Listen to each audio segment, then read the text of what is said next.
અમદાવાદના આનંદનગર વિસ્તારમાં બંદોબસ્તમાં તૈનાત ખેડ કોન્સ્ટેબલ પર કમલસિંહ પરમાર નામના શખ્સે હુમલો કર્યો હોવાની ઘટના સામે આવી છે. હેડ કોન્સ્ટેબલ જયવીરસિંહ અને ડ્રાઈવર વિક્રમસિંહ ગોકુલ આવાસ ઓડાના મકાન ખાતે બાબા સાહેબ આંબેડકરની જન્મજયંતિ નિમિત્તે બંદોબસ્તમાં હાજર હતા ત્યારે આરોપી કમલેશસિંહે એક દુકાનદાર સાથે ઝઘડો કર્યો હતો અને સમજાવવા ગયેલી પોલીસ સાથે પણ ઉશ્કેરાઈને ઝપાઝપી કરી હતી. જે બાદ પોલીસ સ્ટેશન પહોંચ્યા બાદ પણ આરોપીએ સીસીટીવીના મોનિટર સાથે માથું અથડાવ્યું હતું ત્યારે પોલીસે આ મામલે આરોપીની અટકાયત કરી વધુ તપાસ હાથ ધરી છે. અમદાવાદના ગોતા વિસ્તારમાં રહેતા એક 75 વર્ષીય વૃદ્ધને સાયબર ગઠિયાઓએ સીબીઆઈના અધિકારી હોવાનો ડોળ કરી સતત 8 દિવસ સુધી ડિજિટલ એરેસ્ટ રાખીને 1.43 કરોડ પડાવ્યા હતા.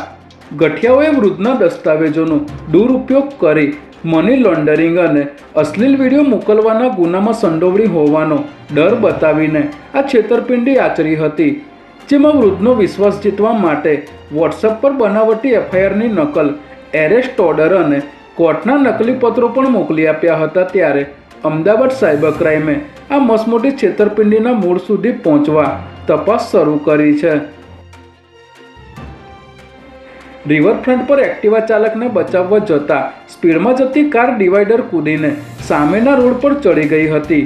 કાર ચાલક યુવક રિવરફ્રન્ટ પર ક્રિકેટ રમવા માટે આવી રહ્યો હતો ત્યારે અચાનક એક એક્ટિવા ચાલક વચ્ચે આવી જતા કાર ચાલકે સ્ટીરિંગ પરથી કાબુ ગુમાવ્યો હતો, જેના કારણે કાર ડિવાઈડર કૂદીને સામેના રોડ પર પહોંચી ગઈ હતી.